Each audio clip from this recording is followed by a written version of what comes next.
Osei Bonsu Jr. of Afriwick International Organization. This is Leadership Academy. And today we are going to be concluding the series we started a couple of weeks ago titled Is Democracy Good for Africa? This has been a conversation amongst the intellectuals and the youth discussing whether democracy is a foreign ideology imposed on Africa or democracy is actually good for Africa. I just want to recap some of the things we discussed the other time we spoke about democracy being a Greek word, and the demos, two words put together. Demos means people, kratia or kratos means power. So democracy simply means power of the people. And we spoke about the fact that if it's the power of the people, then the people have the power to choose what kind of system they want to live in, what kind of community they want to live in. The people have the power to determine what kind of society they want to create. In other words, if the people have the power to determine and to choose, then the people would have to be able to make laws for themselves. But as we discussed the other time, all of the people cannot be lawmakers. So what the people had to do is to elect or choose a group of people who will represent their ideologies and their intelligence to be able to make laws for the community to follow. And we spoke about the fact that democracy has certain pillars which you cannot take away from democracy. That is what actually makes democracy democracy. Democracy is not just about going to the ballot box every 2 years, 4 years, 6 years, whatever years to choose. But democracy goes beyond that. If you don't have these pillars, you can go to the ballot box every year and your system would not be a democratic system. So, some of the pillars of democracy we spoke about the last time, some of the pillars are the rule of law. In democracy, the law would have to be supreme. The supremacy of the law would have to be paramount in democracy. Freedom of speech, freedom of association, justice, administration of justice, your right and your responsibilities as a citizen or a member of the community is very important. So these are some of the pillars of democracy that makes democracy democracy. But like I said, it is not about going to the ballot box. That is just an aspect of democracy. Whichever way the people or the community chooses to do that in terms of electing their leaders is not very important. The most important is that the people would have a representation of every decision they make. That is the most important thing, which would then depict the power of the people. So in democracy, the power does not belong to one office. The power belongs to the people. All right, so today we'll be looking at some of the systems Africa has gone through. First, we have the kingdoms or the chieftaincy systems in Africa. And we all know that the chieftaincy or the kingdoms, even though there is some level of representation, there is some level of democracy within the system, one of the things I always say that the kingdoms represent the intelligence of the people. The kingdom represents the intelligence of the people. I'm going to explain that.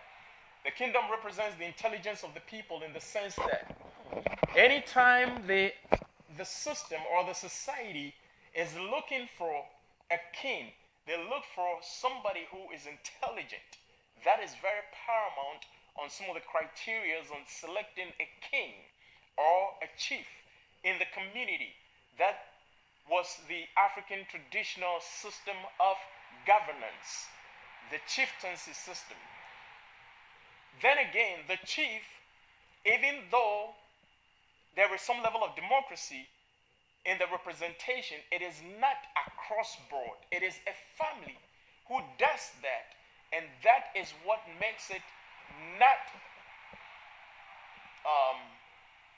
a direct representation of the people, because the community might not like the family, but they would not have the guts to say it, because in that system, even though there is some level of democracy, which is the representation of the people, and then again some freedom to speak and freedom to choose and freedom of association and all that stuff, there is also some level of control in the system, because power has been vested into the king or the chief. And so laws and rules are made to as it were, appease the king. Even though it looks like it is for the people, it may or it might have some elements of the interest of the people at heart, but it is mostly to appease the king. So in that sense, the people select, or the family selects, an intelligent person who would lead the people, or who would lead in the governance of the people. In other words, in the rulership of the people. In the kingdoms, it is rulership. It is not democracy. It is not the rule of law, absolutely. To some extent, there is the rule of law, but it's not absolute. Then again, as I said, the kingdoms represents the intelligence of the people. So they take into consideration the intelligence of the king, whoever becomes the ruler, the intelligence of that person. The kingdom does not necessarily take into consideration the ideologies of the people. The kingdom only concentrates on the intelligence of the people. So we also went through the period of military rule. And we all know the military was not a representation of the people, or it is not a representation of the people. But the military represents the ideology of the people. In other words, anytime there is a military coup in any of the countries, you realize that the country is going through a difficult phase. And then a group of people will come together based on their ideology, would decide to overthrow a government and to impose themselves on the people. So military rule represents the ideologies of the people, but it does not represent the intelligence of the people.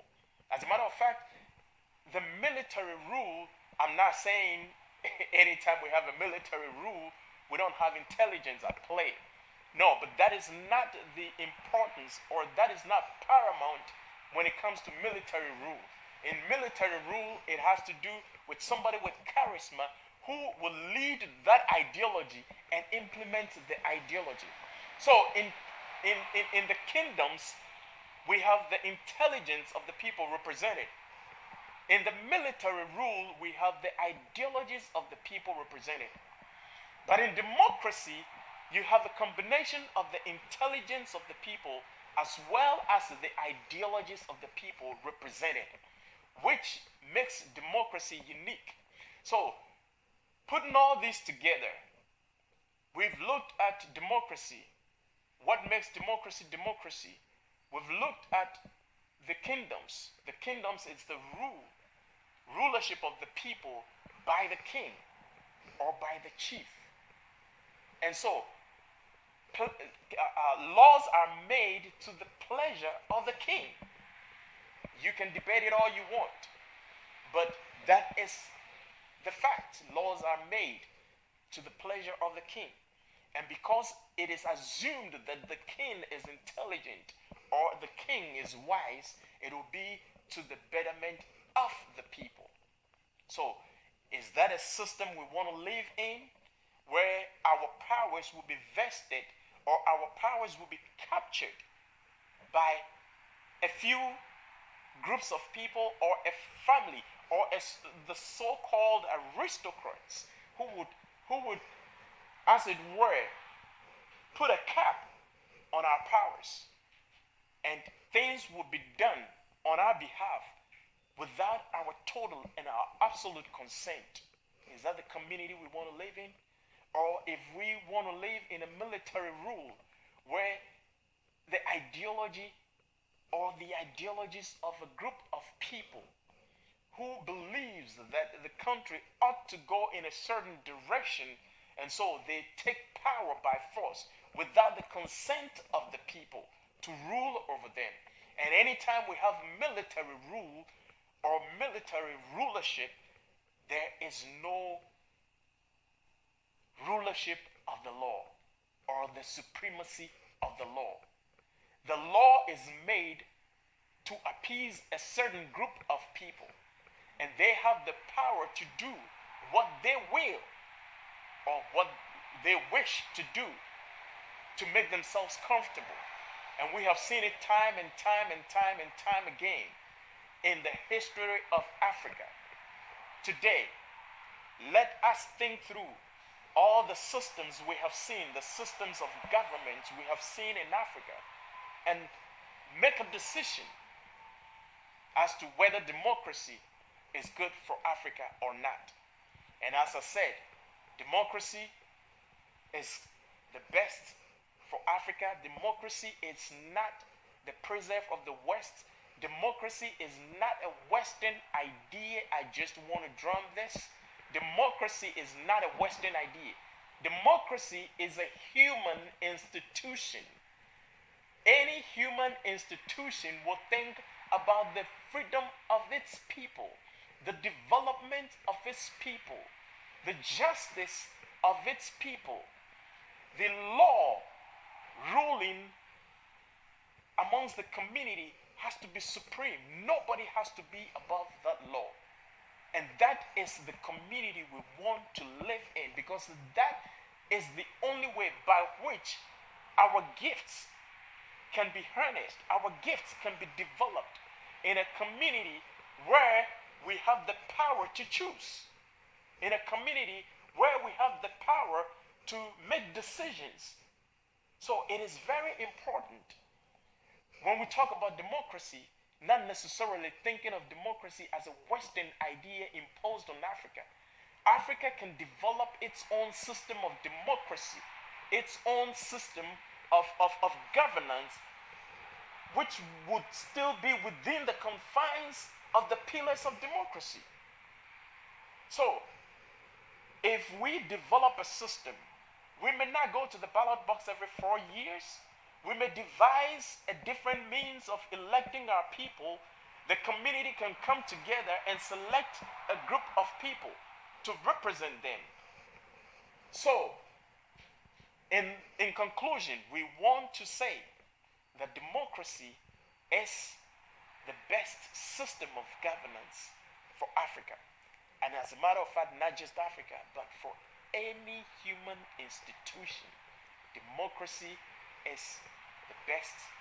It might not, it might have its excesses. Yes, those excesses can be worked at. But in all the systems, we cannot, and I repeat, we cannot ignore democracy and expect to develop in peace. These are some of the few tips I will also want to give. If we are going out there to select or elect people to represent us, number one, someone who shares your ideologies. Don't just vote for people based on ethnic lines, tribal lines, or just share flimsy excuses or reasons like the person is handsome or the person can speak good English or better English than the other person. Those are very flimsy. They're not important. You don't base your decision of choosing somebody to make laws on your behalf on those ideologies.